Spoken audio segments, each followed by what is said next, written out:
தமிழ்நாட்டின் பொருளாதார நிலை குறித்த வெள்ளை அறிக்கை 2 வாரங்களில் வெளியிடப்படும் என்று மாநில நிதி அமைச்சர் மரிய வில்சன் தெரிவித்துள்ளார். புதுச்சேரியில் செய்தியாளர்களிடம் பேசிய அவர், தமிழக முதலமைச்சர் ஜோசப் விஜய் அறிவித்தபடி பொருளாதார நிலைமை குறித்த வெள்ளை அறிக்கை தயார் செய்யப்பட்டு வருவதாகவும் 2 வாரங்களுக்குள் அந்த வெள்ளை அறிக்கை தாக்கல் செய்யப்படும் என்றும் தெரிவித்தார்.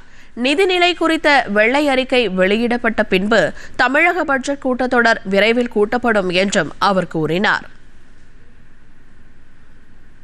ரிவைஸ்டு பட்ஜெட் கூடிய விரைவில் அதுக்கு வேண்டிய முன்னெடுப்பெல்லாம் எடுத்துட்டு இருக்கிறோம். டீம் ஒர்க் பண்ணிட்டு இருக்கோம். ஃபர்ஸ்ட் நாங்க ஒயிட் பேப்பர் ப்ரிப்பரேஷன் போயிட்டு இருக்கு.